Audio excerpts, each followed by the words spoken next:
Welcome to the Irrigation Insights Podcast, where we talk about the business of irrigation. I'm your host, Jacob. And I'm your co-host, Ben.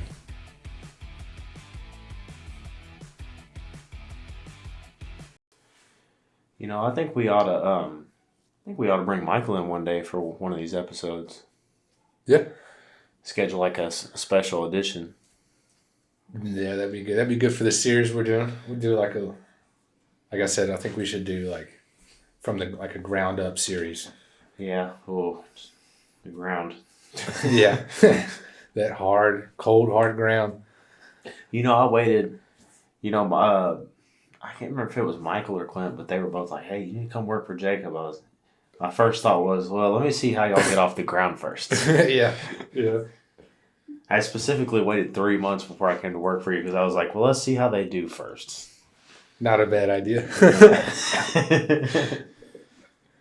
I mean, looking at it now, it's great, but you know, as always, you're like skeptical to work for like a fresh business because you're like, how's it going to take off? Yeah.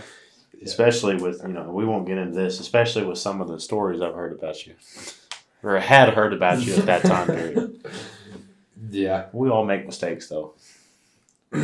Yeah, no doubt. I've never ran into a tree, though, so. Not yet. I have ran into a telephone pole with one of your trucks, though. Yeah. Yeah, you have.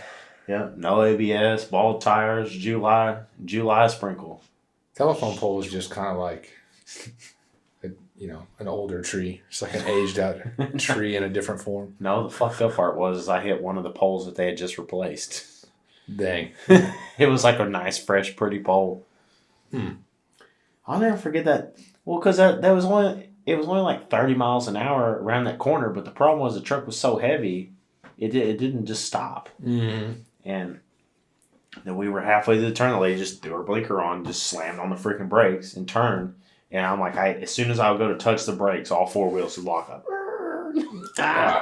And I let off the brake, and it was still just locked completely up. I was like, great. Smashed right into the pole. And I'm sitting there, and the truck's still running. I'm like, how am I going to get out of this? Yeah. I was like, I could totally throw this thing in reverse and drive far enough away. But then I was like, I know the coolant's going everywhere, so it's going to overheat before I get anywhere. And they're going to know that I just hit something. And like, right as I got done planning my escape, cop comes over the hill. Crap. When I hit my tree, my first thought was, we can hide this. We can get out of here. Why is always the first thought you think is, how do I get out of this? Yeah. How do I get out of this? My face is bloody. I'm like, we're going to leave the car here. If anything, I'm going to get back. We'll be fine. Nobody will ever know. Yeah. One of the second worst accidents I've ever been in. We were driving out one night. We were in this like Mercedes. We were going like 130 miles an hour. And I told the guy, hey, there's a corner coming up. I'm like, you need to slow down. We slows to 70, and it's a 30-mile-an-hour corner. So we got into the corner, and he turned the wheel. The car didn't even turn. We went straight off the curb, went into the ditch, came up the other side of the ditch, and we were sliding through this guy's front yard. Right in front of us was a 4-rail pipe fence. Oh. And we were still going 60. And I'm like slumped down in the seat, and I'm like, this is it. We're dead. Dude, you want to talk about like a moment in your life where you're like, what the fuck?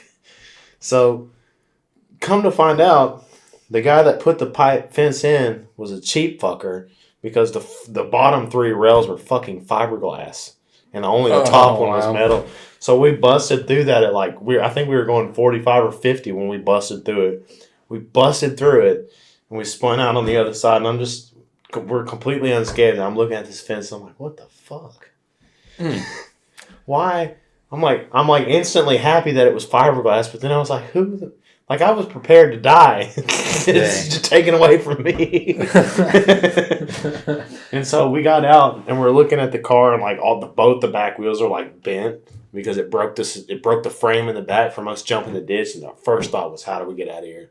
So we put it driving. It just rained. He like floored this Mercedes, and only one of the back wheels spun because the other one was the CV axle was broke. We were trying to get out of this guy's front yard. As soon as we go to floor it to take off, guy comes out of the house. Are you all okay? Fuck. So we can't get away. You've had some pretty wild stories. I think the worst part, the difference between your stories and my stories is you were sober, probably. Which might make it a little worse. Yeah, I mean, it is a little worse. Yeah. Yeah, you were at least intoxicated. We'll use the word intoxicated. Yeah. I didn't know what I was doing. Yeah, no, those two specific stories. The first one was like, I mean, I was trying to get to Longhorn, right? It was like 8 o'clock in the morning. Bam, right in the telephone pole. That one was like 12 o'clock at night. And the funny part was, he totaled out his car. We were sitting there in front of the ambulance, waiting to get picked up. They were making sure we were okay. Of course, we were fine. I think he had like some blood coming down his forehead or something. Because he like, the car was so low, he like, his head kind of like smashed into the A-pillar a little bit. Because for some reason the airbag didn't go off. Because I guess because we didn't hit anything blunt. Every wreck I've been in, I never had any airbags. So we're sitting there, and he looks at me. He was like, "Why were we going to town?" I was like, "Well, we were going to town because you wanted fucking cigarettes." And he's like, "This will forever be the most expensive bag of cigarettes I've ever bought." Yeah. So his brother came and picked us up, and we went straight to town, and he bought a pack of cigarettes. Gotta get them. Yeah, it's just like, what the fuck? This was like years before I came to work for you. Years before that. That was terrible. Yeah, and that telephone pole, we tell people to grow, that's what's going to be worth it in the long run for your business. But you're going to have to deal with that call first thing in the morning. Like, hey, so I got bad news. We wrecked the truck.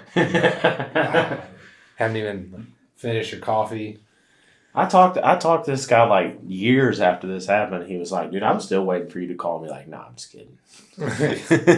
Like at first he was like, "Are you kidding?" I was like, "No, unfortunately not." He's like, "Fuck." Yeah, I hate those calls. Hope I don't get one anytime soon. Knock on some wood for that. Yeah, I'm sure you're still waiting for me to say, "Hey, I was just kidding. I didn't hit it," even though you clearly drove up and saw that I hit it. Yeah, dealt with several wrecks. It's always growing pains. Having people drive your stuff. No, I think some of those wrecks we could have prevented by being a little more selective about who we put behind the wheel. Yeah, no doubt. I mean, there's some things you don't always know, but there's some things you have intuition on. And I think we should have probably listened to that a little bit. Yeah. Yeah, we're pretty selective now. I guess before we get into it, like and subscribe on YouTube and Apple and Spotify. Yeah, we need some more guests too. Yeah, we need some more guests. We're gonna do this series. I think we want to do like a series of like an origin story. Yeah, like origin series. Stories, grow and how you got to where you are now. That's what we've been talking about. But yeah, we need some guest speakers. If I know you can't really tell, but eventually we do get tired of talking about ourselves. Yeah. I want to hear some other stories and share with your other friends who are doing irrigation. Don't be afraid to share. We're all trying to help each other. We're trying to set a standard. If you look at the plumbing, the HVAC, the electrical, the garage doors, they all operate on a base level of standard. And it's so much higher than what the irrigation is. There is a standard in the irrigation business right now. Everybody follows a standard. It's just very low. And you can see it on Facebook when people talk about what they charge per hour and how they run their business. I just saw another guy last night.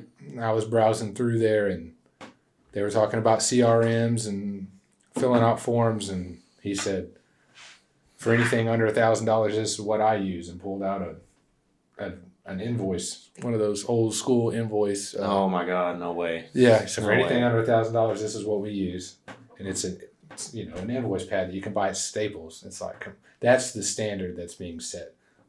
So it's not about we don't think about it as creating competition. We want to raise the bar for every company. If we can do that, then.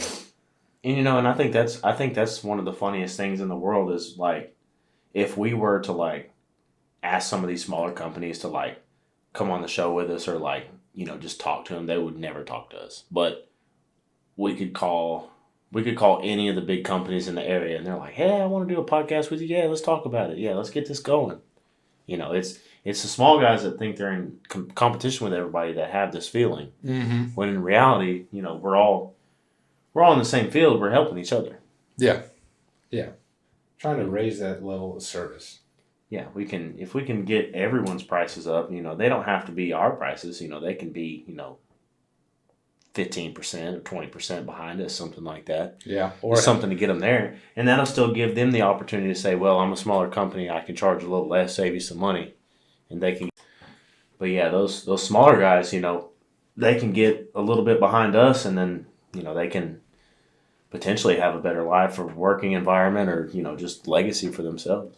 Yeah, we want to get to the point where we don't really have to compete on price. If we can set a higher level of, if we can raise the bar in the entire industry up to where like the plumbing, HVAC, electrical, garage doors, all those other big industries are, if we can raise the bar, then we don't really have to compete on price. We can start competing on level of service. Yeah. Who offers the best service? Who can get out there the fastest? Who manages their team the best? Who has the best benefits?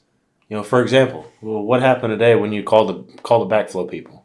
Oh, yeah. I needed a backflow guy we were doing an installation, and our backflow guy tested it, put the wrong serial number on the report, and sent it to the city.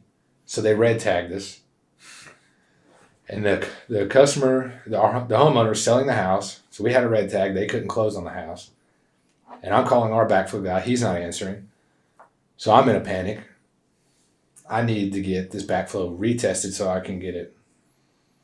I just need the new report. Our backflow guy is not answering, so he can't do the new report. So I need something to happen. So I look up backflow testers in this city. What city was it again? Grapevine, yeah. And I start going down the list. I'm a regular customer because I don't know anybody out there except for our guy.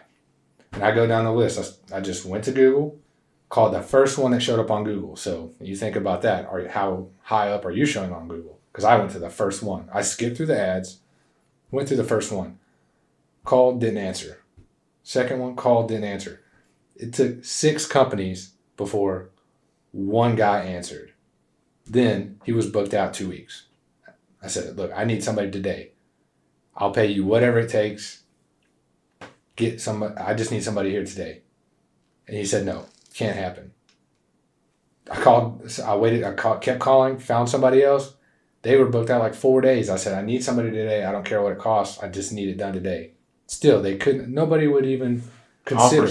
Offer same day service. Yeah, they would, a usual backflow test like $125. I would have paid $600 just get it done today.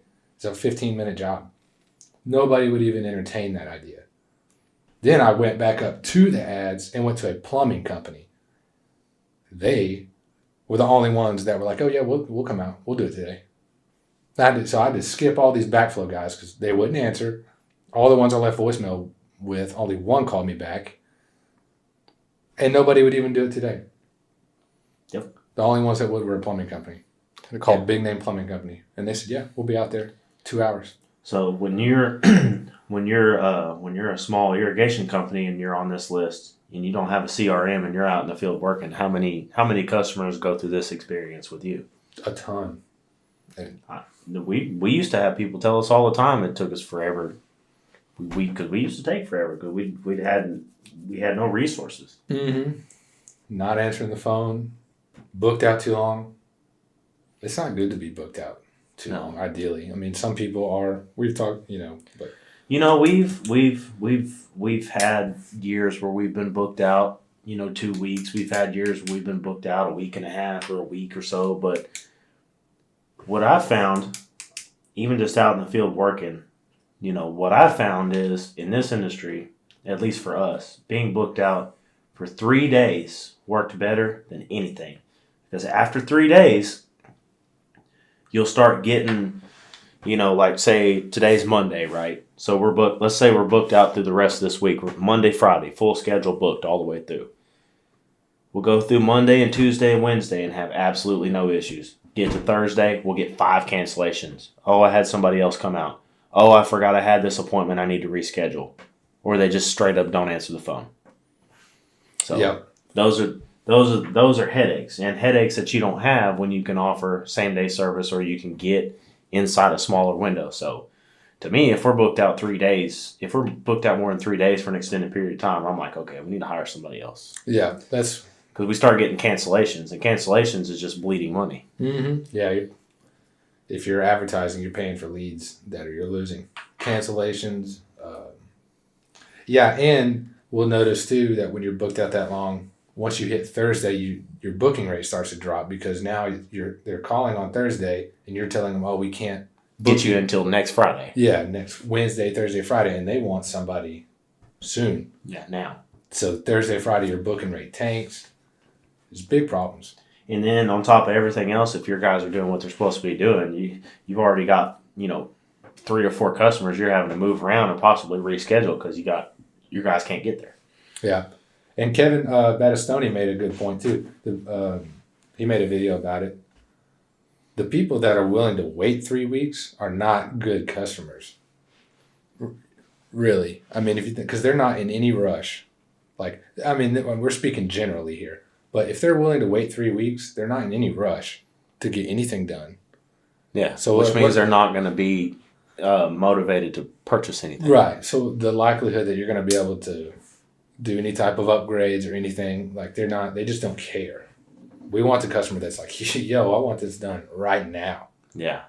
And that's the call you need to be booking. Yeah. Those take priority. Yeah. And there's been plenty of times where, guy calls in like, hey, my backflow's just exploded in my front yard. I got to have this done now. I go look at his schedule. I got a guy over here in the same area. Oh, he's working a call. This lady called in 2 weeks ago about a sprinkler head that wasn't popping up all the way. Nah, you're getting rescheduled. Mm-hmm. Yeah. Now we're triaging. Yeah.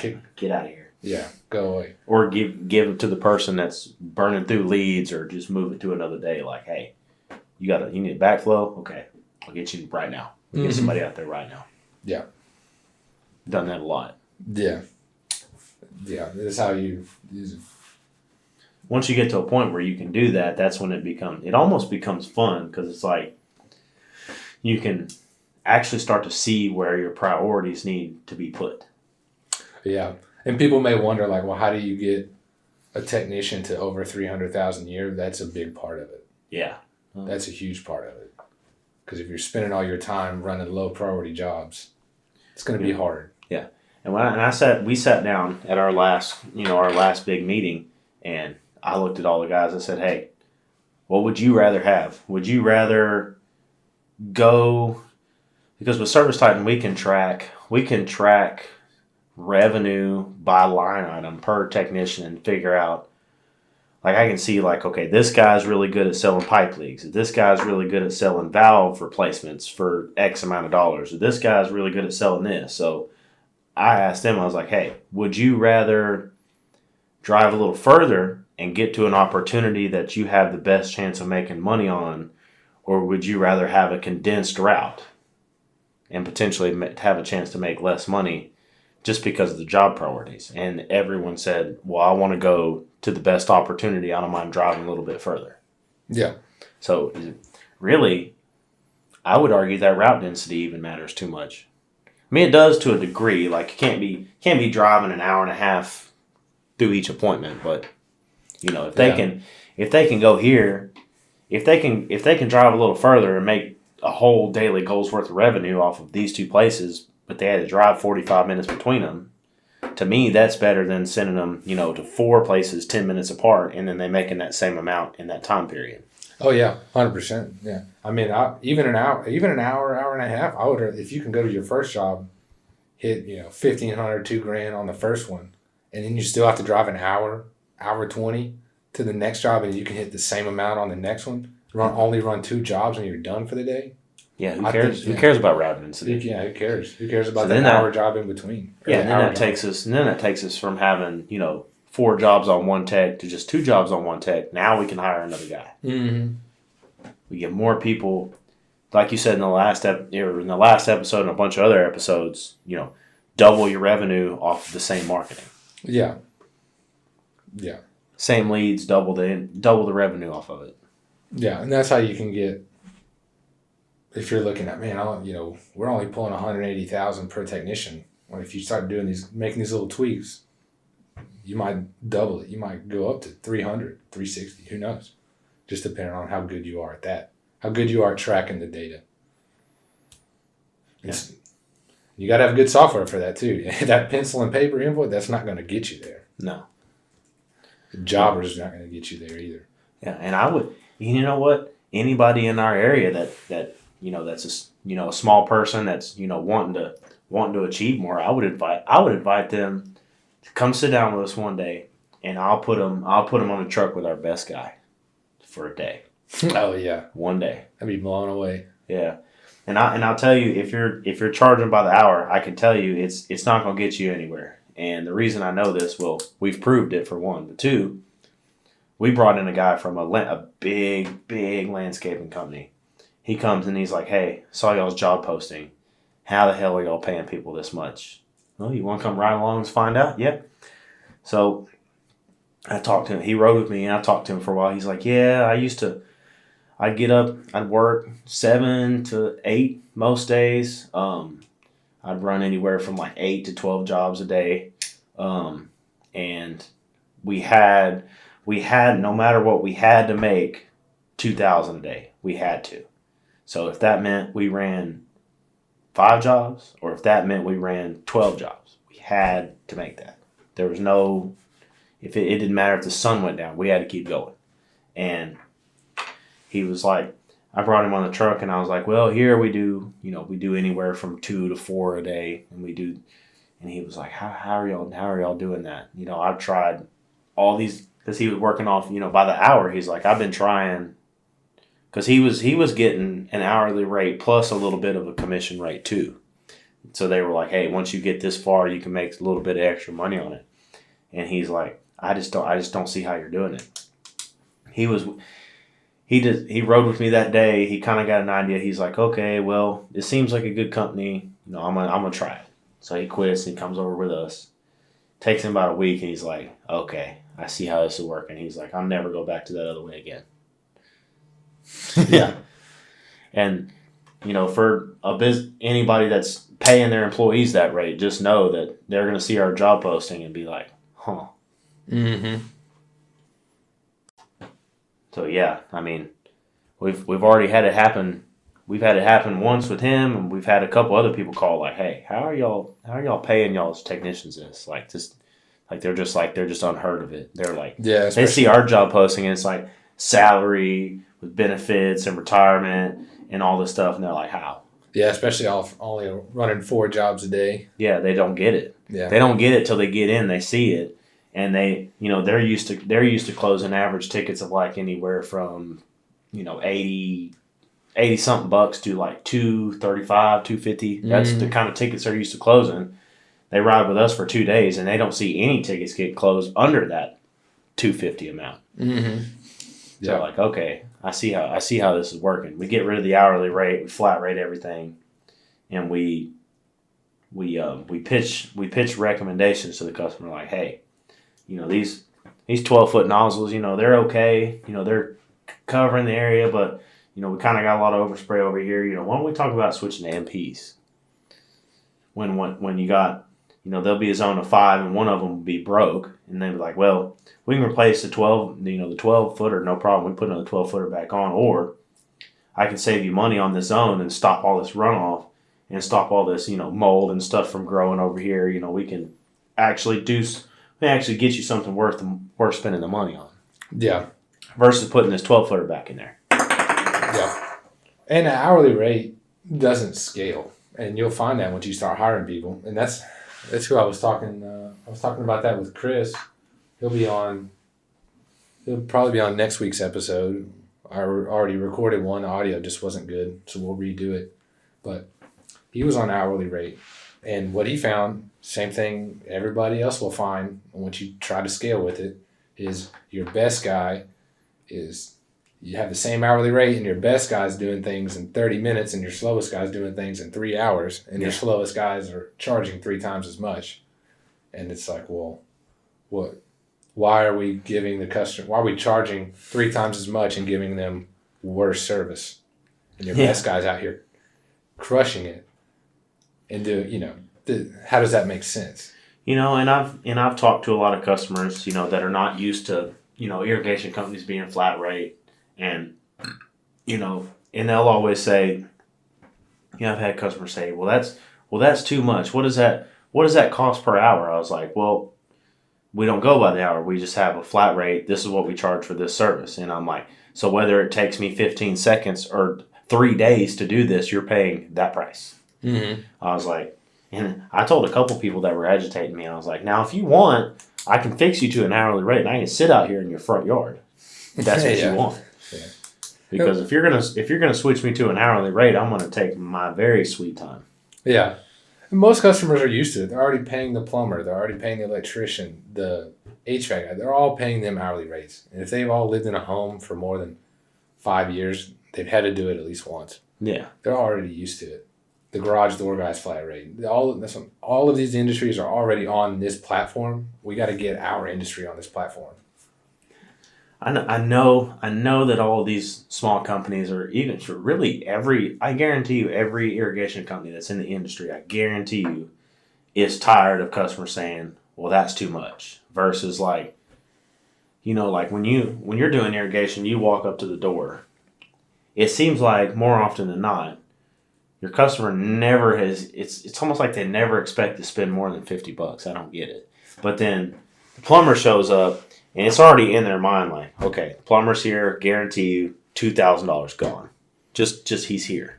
Yeah. HVAC guy, same thing. All right, the AC guy's here, $2,000 gone right there. They're already mentally prepared for it. Why in this industry are we having to take that step down? It's because there's so many people still on hourly rates. That's why. Yeah. Yeah, not valuing themselves accordingly. Yeah. Really. And here in Texas, every house that's built is required to have an automatic watering system. So the business here is only going to keep growing. Yep. And even if the housing market crashes, and I've had people ask me this before. They'd be like, well, what are you going to do if the housing market crashes?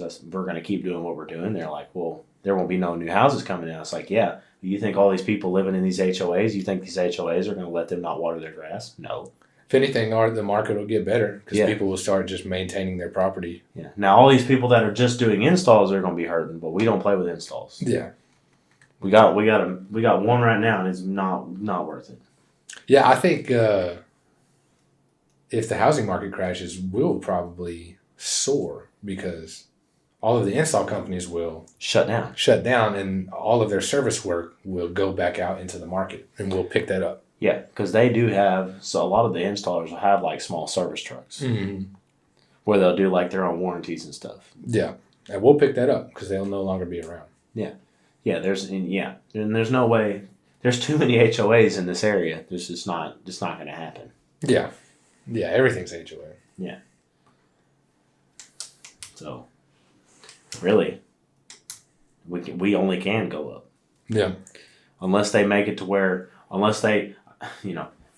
irrigation, watering plants has been around for a pretty long time. Mm-hmm. So, and as we progress, we as a people, a race, world, whatever you want to call it, in the last, probably 50, 60 years, professional industry has changed a lot. There used to be, it used to be unheard of that the wife would work. There's always stay-at-home mom stuff. Now it's almost unheard of that you have a stay-at-home mom. Now both parents work. The professional world is changing, and professional world is, tying people up all the time. I meet more people now that are so busy.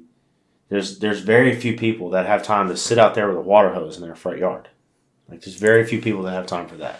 Nobody has time for that, hardly. Even if they did, they don't want to do. Nobody wants to do anything. Yeah, when they finally do get home where they have time to do it, they want to go like to their kids' baseball game, or they want to go shopping, or they want to go out to the lake, or whatever they do in their spare time. They don't want to sit out there and water their yard. No, or their plants. People aren't picking up their dog poop. We saw that grill cleaning company. They're riding around in a fully wrapped van, and they're cleaning people's backyard grills. Now, here's the thing: when most people see that, they're like, "Oh, that's weird. Why would that be a business?" I think, well, it's a business because it's convenient. Yeah. Because my first thought is, well, that's stupid. But how stupid is it if there's obviously enough capital for them to ride around in a fully wrapped van, charging people, guarantee you, not by the service, they're charging by the month. Mm-hmm. So they're getting monthly reoccurring revenue, which, I don't know how far we want to get into today, but that's something else we need to go over in episode 2. Yeah. A lot of companies have that with their, like especially the winter people up north with the winterizations and stuff. Yeah, I'm talking about people down here, like companies down here. Yeah, they don't do that. When you go, I guarantee you, when you start going to more of these conferences, talking to these companies that are up north, they're going to hear that you're from Texas, and they're going to be like, "Wow, what's that like to work all year?" Yeah. So. Yeah. Well, that's why I was talking to that Chris guy. He said he wouldn't even want to be down here. It's a tough market because there is no hard stops and hard turn-ons. There's no snow. So it's kind of like we're in this weird area of this winter time is like, what do you do? Well, the winter time was, last month was pretty profitable for us just for having, 2 guys out running around. We did really good off of those 2 guys. Yeah, we were up 85. In February we were up 78%. This January we were up 85%. Yeah, from the previous year. Yeah, from the previous year. And the thing about it is, and this is something else, if you're one of the companies that does this, you need to think about this. We get an influx of calls from December to January because they're calling us and they're like, "Hey, my regular company's, shut down for the winter, or they're doing Christmas lights, they don't want to come out and work on my system. Will you guys do it?" Yeah. We go out there, they like us, we take them from you. Mm-hmm. So there's a bunch of companies here, and even the supplier tells us it's like, "Hey, y'all are really the only company that comes in and buys stuff. Everybody else is buying Christmas lights and landscape lights. Y'all are one of the few companies that are still doing irrigation." So, that might not seem much to other companies because in their mind they're thinking, well, it's time for us to do Christmas lights, but you're losing that customer to us now. Yeah. So, it might be worth, and it might be worth keeping one guy doing irrigation. He may not do much, or you can train somebody to help you do Christmas lights and, have a van with him in case you get a call like, "Hey, I need you to go over here." It might be something you need to look at doing because we take a lot of customers from other companies that way in those 2 months. A lot of customers. Yeah. We probably get 2 to 3 calls like that per week, I would guess. Yeah, I really don't know what's dedicated just from other companies. But I know we're going to go out there. We're going to put stickers on the timer. We're going to put them in our follow-up campaigns. Well, y'all don't because they just call and say, "Hey, I need this." But, working in the field for a long time, I used to hear that a lot in the wintertime. Like, "Hey, this is the first time I've ever had y'all out. My other company's doing other things." And then, my customer now. Yeah, yeah. So, it's a thing. I've seen it plenty. I've seen it a lot. And then, like I said, the supplier used to tell us the same thing. It might not be so bad anymore, but like a couple of years ago. I've heard that from the supplier. Yeah, from Longhorn, like, "Hey, y'all are really the only ones still doing this." Heard it from Horizon too. Like the only guys that are running are y'all on repairs and the installers. Yeah. Everyone else is doing Christmas lights. Yeah. All those guys that do like everything, like mowing and shit. Yeah, they're all shut down. Yeah, I'm trying to think of where we were last week. Last week's was a good episode. I thought that just to not to cut you off, but I think this would be a cool story. You remember the conversation you had about that me and you had over the phone a couple months, or I think it was last year, like midsummer. That conversation we had where you were like, "Man, I used to look up to Nichols mowing." Yeah. Go over that conversation for me again. That was pretty funny. Back when I was mowing just out of my truck in a flat trailer, and I would see they just had a blank truck with some nice stickers and an enclosed trailer, fully stickered up, not wrapped, but just stickers. And I would see them everywhere I was mowing. And I was like, "Man, that's a nice mowing setup. I want to be like them." Yeah, I want to be like them. Yeah, I want to get that stuff. So then fast forward last July, last year it got really, really hot with no rain for probably a good, straight solid month and a half, almost 2 months of just no rain, just heat.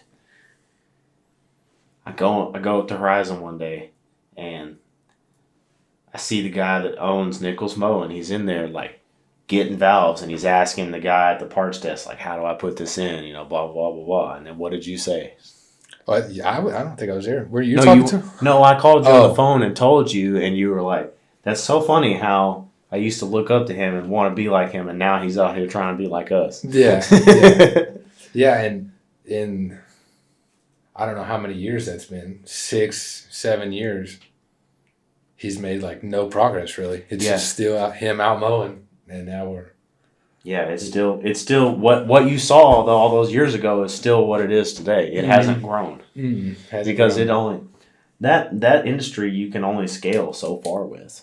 Yeah. Unless you're going to dip into commercial contracts, you can only scale so much. Yeah, and the scary thing is, even in irrigation, if you're not intentional about your growth, and you look up and 10 years later you're still in the truck by yourself, you're doing something wrong. Yeah, you're doing something wrong. Unless that's what you want. But if you want to grow, it has to be intentional. You got to take some risks.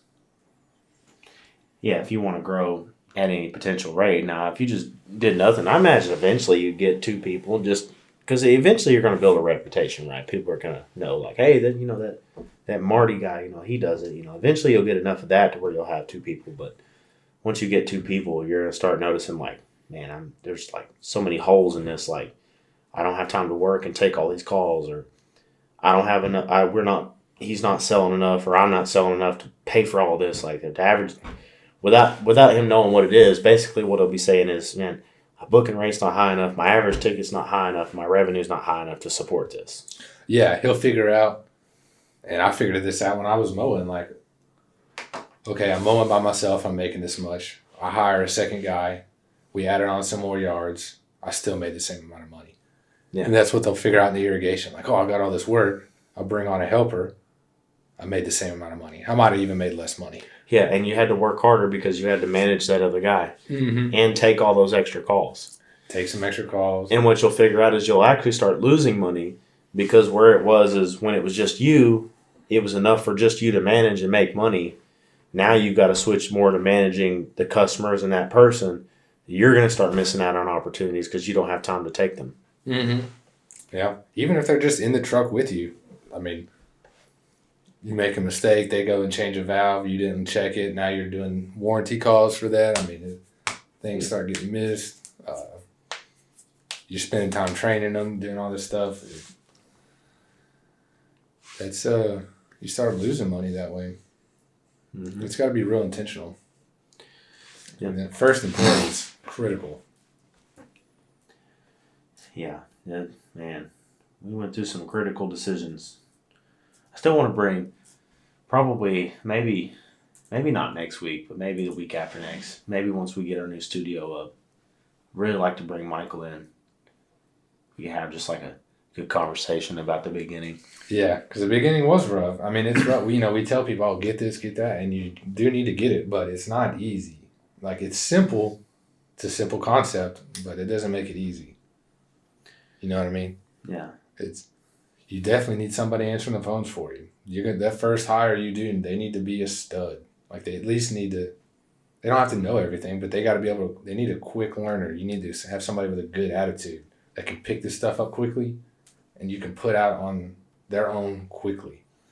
Yeah, and I will tell you for sure, the one thing we've learned about hiring and the hiring process we went through is your best candidates already have a job.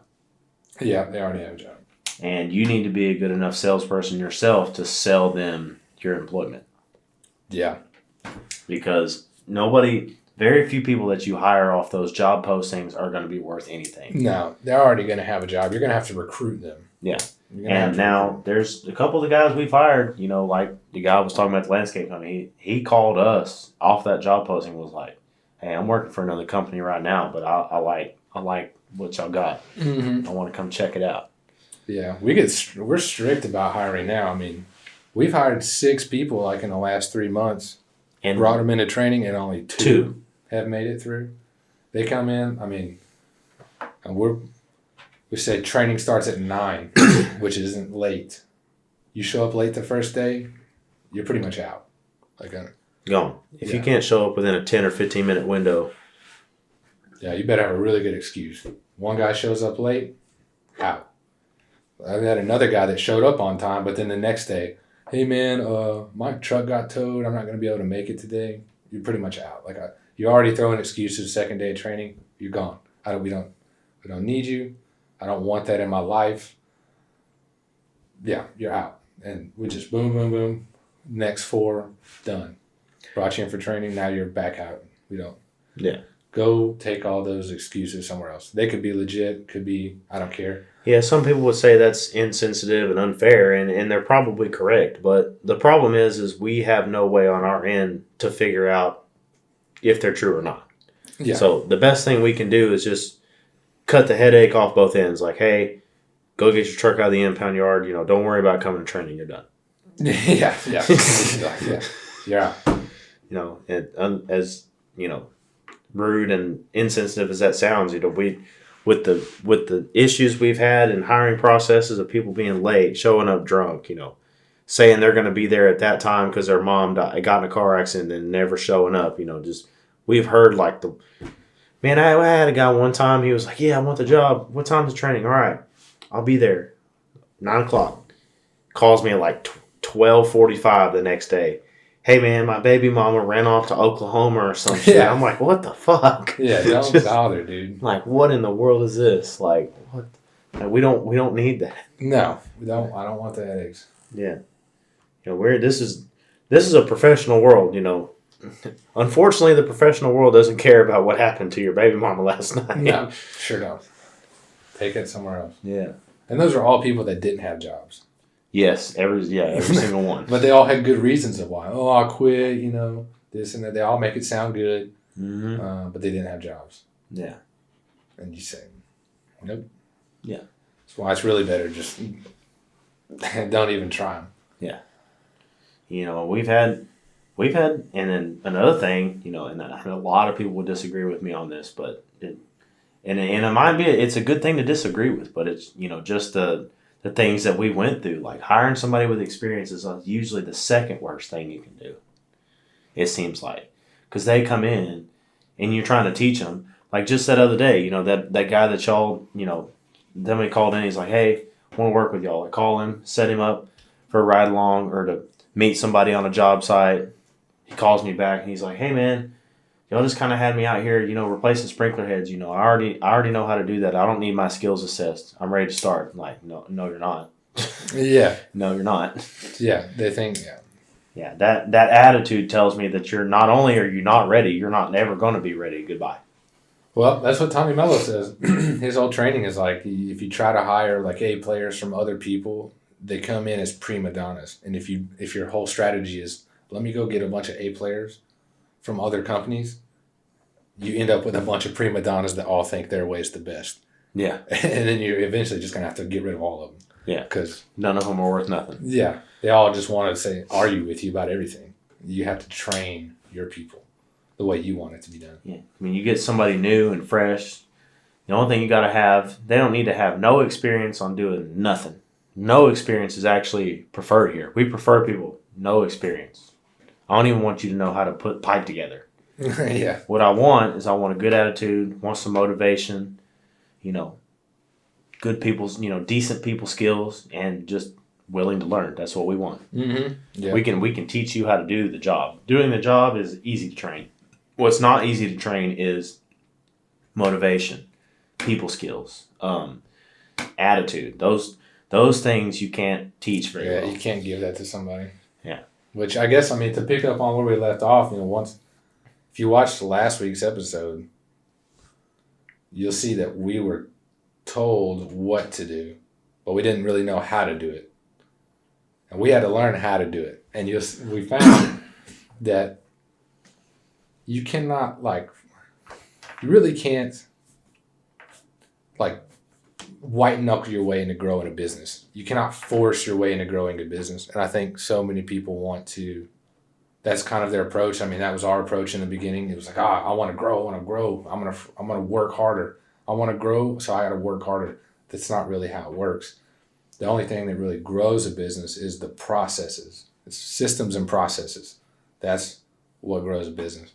And a lot of people have probably heard that before. Hopefully you have. But that's really what it does. And it's a process. There's a process for everything. There's a process for hiring. Who are we looking for? How do we hire? How do we train? And so, picking up on last week's episode, we had to start building processes for everything. Systemizing everything. Yeah. How do we get reviews? Do we want a bunch of reviews? We're going to put a process in place. And we're going to dial it in until the reviews are coming in automatic. The booking the calls. We got to have a process for that. We have a call script. You're going to practice this until it's like a second language, and that's going to be automatic. A sales script. Even if you're a solo guy, you need that. Even if you don't, you probably don't think you have one, but you have one. You have everybody has a process, even if they don't realize it. It just might not be very good. Or written down. Yeah, or written down. You need a good one that's written down and replicatable that you can hand off to your next people. Make your sales process good, that works, that has a high conversion rate, has a high average ticket. Start getting that, work on that. Just things that we had to do. I mean, our sales script is 9 pages. And it just flows through from the time we get out of the van to the time that we close out the job. It's something we can read and train on with all these new guys. We have a whole, like a 200-page manual for the technicians that goes through everything on how we train them, how we introduce them, how we bring them in the classroom, what they're going to learn. I mean, you start putting processes in place to speed this stuff up. Yeah, we actually, last year, we actually sat down and we wrote up step by step how to do anything in this industry. Anything. Every repair. Step by step, how to do it. Yeah. And it's there for them to access. What tools they're going to use. We try to make it out like a 5-year-old. I mean, each step on every repair. Even on the diagnosing, how to use each tool, how to use the valve locator, how to use the fall locator, everything needs to be documented. And you start putting all that stuff in place so that the systems will grow the business. Mm-hmm. That's what really, that was kind of like our next, once we learned what we needed to do, we had to start working on it. And that stuff takes a while. It takes a long time. It's a lot of effort. Oh. I'm hoping Wednesday we'll have that guy from the Facebook group on here. Yeah, we'll see. And then next week, hopefully, we'll be in a new studio with some more people. We need some guests. We want to talk to you guys. Yeah. We can connect you through Zoom. Whatever it takes, we can get you in here. Discuss some opinions. What's worked? Well, what's worked for us may not work for somebody else, but there might be there's probably a lot of basic things that we could help people with.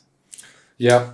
I'd like to hear some origin stories. I was just talking to a guy in Virginia who said that the competition was low out there. He said there was only like two or three irrigation companies operating in Virginia, and that they were booked out 6 weeks.